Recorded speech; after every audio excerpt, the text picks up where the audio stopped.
Alam mo ba, may mga sikreto sa cruise ship na ayaw ipaalam sa'yo ng mga crew. Sino ba naman ang tatanggi sa bakasyon sakay ng higanteng barkong parang lumulutang na syudad, kompleto sa kainan, pool at walang katapusang leisure and entertainment?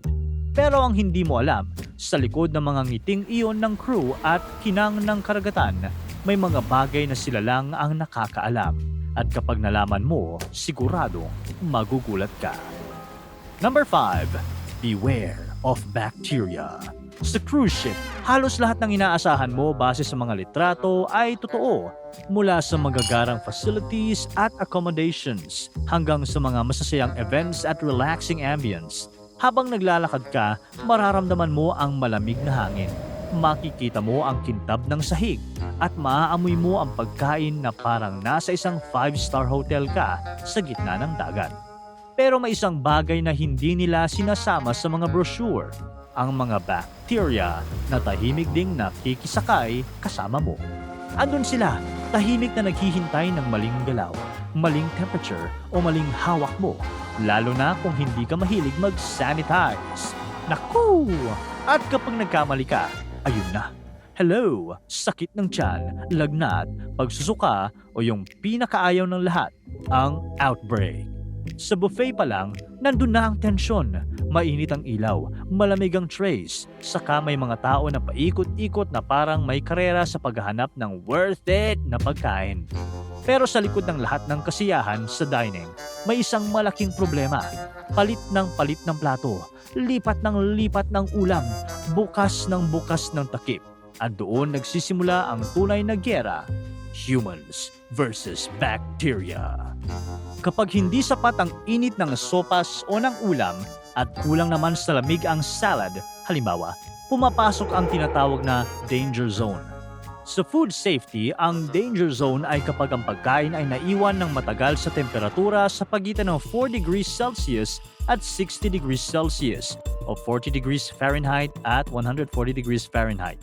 Dito nagkakaroon ng pagkakataon ng bacteria na dumami at yan ang dahilan kung bakit ang mga cruise ship ay nagiging paboritong playground ng mga kilalang pathogens o sakit mula sa bacteria tulad ng Salmonella, E. coli, Staphylococcus aureus, at Campylobacter.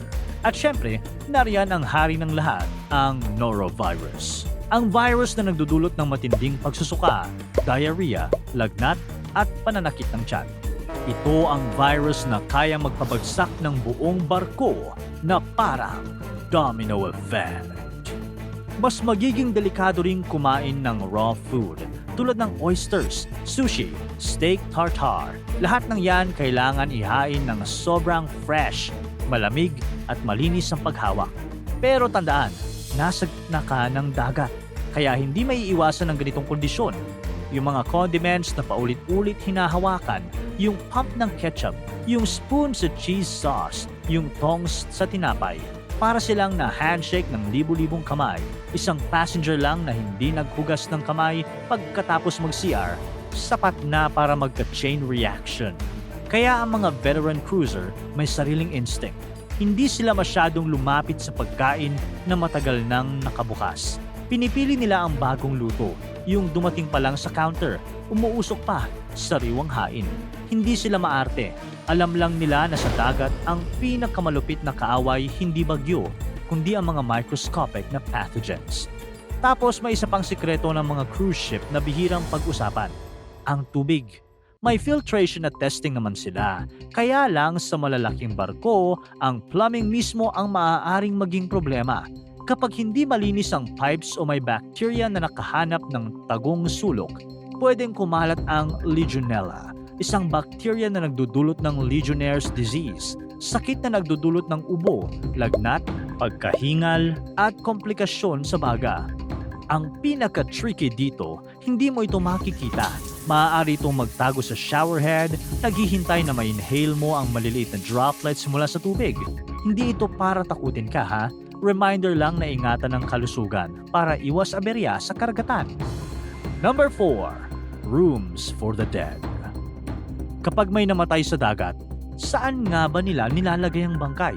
Medyo nakakatakot pakinggan pero totoo.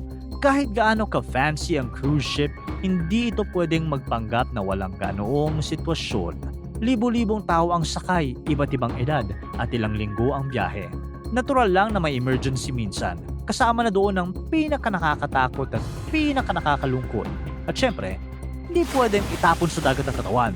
Para namang 2MB ang brain. May batas kahit sa dagat, may proseso at may respeto. Kaya ang tanong na wala sa mga brochure, saan dadalhin ang isang taong namatay habang nasa gitna kayo ng dagat? Habang busy ang mga pasahero sa pool deck, buffet at karaoke, may isang parte ng barko na halos walang nakakakita. Malamig, literal at tahimik. Hindi ito madalas na daanan ng mga tao. Naroon ito sa pinakailalim, kung saan puro makina at maintenance rooms ang katabi. Yun ang morgue. Sa mga cruise ships, lalo na ang malalaking barko, ay may refrigerated room na designed para mag-imbak ng mga katawan hanggang makarating sa port. Required ito sa maritime regulations, lalo na sa mga barko na may libo-libong pasahero. Hindi ito parang morgue sa ospital na puno ng white lights at steel drawers. Simpleng refrigerated space lang ito. Idinisenyo para magtago ng 3 hanggang 6 na bangkay ng maayos at may dignidad, hanggang maabot ang suitable port para sa disembarkation at repatriation. Hindi agad-agad nalalaman ng ibang pasahero kapag may namatay. Tahimik itong inaasikaso ng medical team at security team. Minsan, gabi o madaling araw nilang dinadala ang katawan sa lower decks para walang makapansin. May mga haka-haka online na sinasabi raw ng mga ex-crew member na pag may libreng ice cream, ibig sabihin puno ang morgue. Fake news! Hindi pwedeng ihalo ang food storage at morgue dahil may international hygiene laws na sobrang istrikto. Hindi sila pwedeng magtabi kahit isang pader lang ang pagitan. Kaya chill ka lang, katulad nila. Number 3. You jump, I jump. Isa pang malaking tanong na hindi mo makikita sa promo videos ng cruise ships, anong gagawin ng management kapag may tumalon? Oo, may mga nagtatangka. Ang iba dahil lasing, ang iba nagpapasikat, ang iba naman dumaraan sa matinding depresyon at meron ding aksidenteng nadudulas. Pero ano nga ba ang totoong protocol kapag may isang taong biglang nawala sa railing at bumagsak sa karagatan? Habang tuloy ang party sa taas, may mga camera sa paligid ng barko. Sa oras na may object na nahulog, lalo na kung tao, may mga modern systems na nag-a-alert kaagad. Makikita mo sa control room, isang biglang pulang warning, isang blip na may splash pattern, isang screen na nagpa-flash ng possible man overboard. Kung crew ang unang makakita ng taong nahulog, hindi sila sisigaw ng may tumalon! May code sila para hindi magpanik ang mga pasahero. Yun ay Oscar! Oscar! Oscar! Kapag narinig mo yun sa ship-wide announcement, hindi yan pangalan ng crew. Ibig sabihin yan, may tao sa tubig. Sa bridge, iuutos ng captain ng Williamson turn, isang special maneuver para ibalik ang barko sa eksaktong punto kung saan nahulog ang tao. Na-imagine mo, yung higanting barko na ilang football fields ang haba, umiikot pabalik para habulin ng isang tao sa gitna ng karagatan? Hindi biro yun. Habang umiikot ang barko, may mga lifeboat team na naka-ready. Hindi sila tumatalon agad. Delikado yun. Malakas ang current, malalim ang tubig, at kayang hilahin ng propeller ang kahit sinong lumangoy ng mali ang direksyon. Kaya may strict protocol. Ilulunsad ang flare, gagamitin ang spotlight para mag-scan, magre-radio call sa lahat ng nearby vessels, at minsan, tatawag pa ng rescue boats mula sa Coast Guard kung malapit ito sa kanilang teritoryo. Ang totoo, kapag nahulog ka, malabo ka nang makaligtas kapag hindi ka nakita kaagad. Maliban na lang kung malakas ka sa guardian angel mo. Si James Grimes noong 2022, dahil sa kalasingan, aksidente siyang nahulog mula sa Carnival Cruise at lumutang ng halos 20 oras sa Gulf of Mexico. Lumangoy siya, lumaban sa malakas na alon, nakipagsapalaran sa jellyfish, at na-survive ang shark-infested waters bago nasagip ng US Coast Guard. Himala yun dahil statistically, 17 to 25% lang ang survival rate sa man overboard cases. Malala pa kung sobrang lamig din ng tubig. Isa pang halimbawa, noong 2019, tumalon si Nick Native mula sa 11th deck ng Royal Caribbean Symphony of the Seas habang nasa Nassau, Bahamas. 100 feet ang taas para lang sa stunt video na nire-record ng kanyang mga kaibigan. Inilunsad ng barko ang rescue boat para kunin siya mula sa tubig at dinala pabalik sa shore. Hindi naman siya nakaranas ng malalang pinsala, sakit sa leeg at tailbone lang ng ilang araw. Pero lifetime ban na siya kasama ang kanyang mga tropa sa alinmang barko ng Royal Caribbean. Kaya ngayon, para iwas disaster, may mga batas na rin tulad ng US law na kailangan ang railings ay at least 3.5 feet high. At ngayon, ito ang pinakaabala para sa lahat. Kapag may tumalon, buong ship operations ang nadidelay. Babagal ang takbo, hihinto ang entertainment, may search pattern silang kailangang sundin at minsan oras ang nawawala sa schedule. Kaya para lang yan, eksena sa Titanic. You jump, I jump. Pag tumalon ka, may mga trained rescue personnel rin na tatalon. Hindi literal, pero sila ang susugod sa peligro para hanapin ka at isa yang napakalaking abala sa buong barko. Kaya wag mo na lang subukan. Bukod sa delikado, nakakahiya rin. Number 2. Too late to say sorry. Anong mangyayari kapag na-late ka? Makakahabol ka pa ba gamit ang bangka? Pwede ka bang mag-swimming papunta sa barko habang sumisigaw ng "Wait lang po!" Sorry, kapag na-late ka, simple lang ang sagot. Iiwan ka. Habang ine-enjoy mo ang stopover, bumibisita sa tourist spots, kumakain sa restaurant, namamasyal sa mall at nagsiselfie, baka makalimutan mo ang oras at aalis na ang barko. Ang malaking cruise ship, kahit parang chill at mabagal, sobrang higpit niyan sa schedule. May oras lang sila kung kailangan dapat umalis dahil magmumulta sila kapag pumagal sila sa port. At hindi lang yon, kapag na-delay sila, domino effect yan. Late sila sa susunod na bansa, late sa customs, late sa pilot boat na siyang nag-guide sa kanila at late sa lahat ng activities on board. Kaya kung may isang pasahero na naglalakad pa rin na parang walang barkong naghihintay, sorry, pero wala silang choice kundi iwan ka. Noong 2019, may isang couple na nagbakasyon sa Bahamas. Masaya sila, chill, palakad-lakad, hanggang sa pagbalik nila sa pier, ang nakasalubong nila ay hindi smiling staff kundi waving goodbye na barko. 45 minutes na silang late. Sinubukan pa nilang magmadaling tumakbo, pero wala eh. Hindi na sila mababalikan o masusundo. Talagang goodbye na. Iniwan na at hindi na babalikan. Kapag naiwan ka, may protocol ang barko. Hindi nila ibabalik ang barko para sa'yo, pero kukunin ng crew ang importanteng gamit mo gaya ng passport. Hindi naman nila ihuhulog sa dagat, pero iiwan ito sa port authority. Hindi ka naman kasi iiwan ng wala kang identity documents. Regulated yan.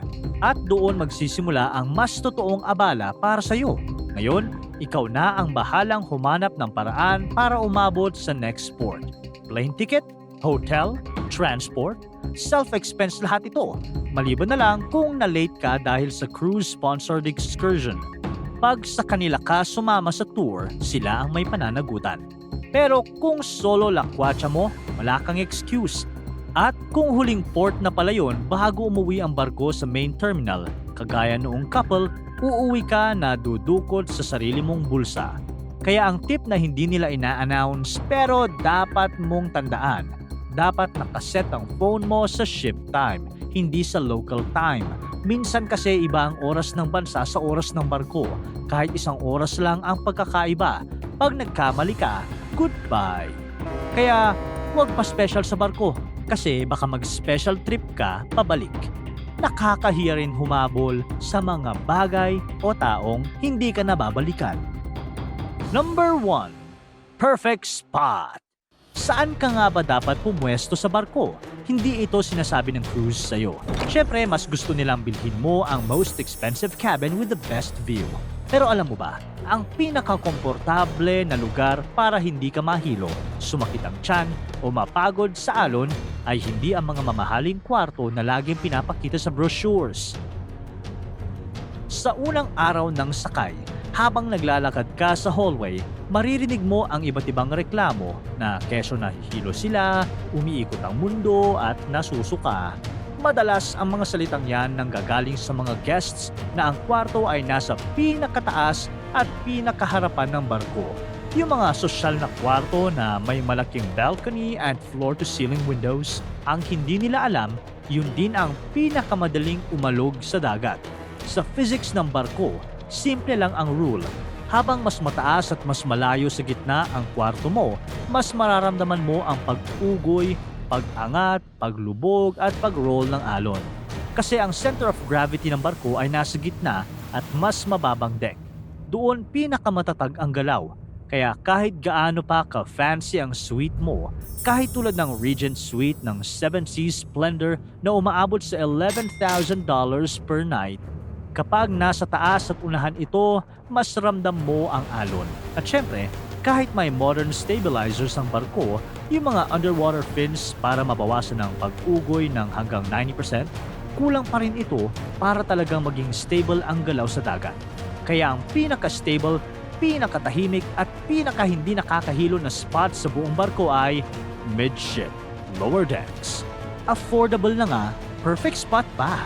Pero syempre, bakasyon mo pa rin yan. Kung saan mo masusulit ang experience, doon ka. Basta siguraduhin mo lang na sumuka sa banyo, hindi kung saan-saan sa barko, ha? Ilan lang yan sa mga sikreto ng cruise ship na siguradong hindi mo mababasa sa brochure. Mga bagay na kapag alam mo, mas panatag ang biyahe mo. Sa cruise, talagang minsan maalog, minsan magulo. Pero imbes na kabahan, namnamin mo ang bawat alon, bawat tanawin at bawat pagkakataon. Dahil minsan, mas mahalaga ang mismong paglalakbay kaysa sa destinasyon. Para tuloy-tuloy ang saya at kwentuhan, huwag kalimutan mag-subscribe sa Bubbly YouTube channel at pindutin ang notification bell.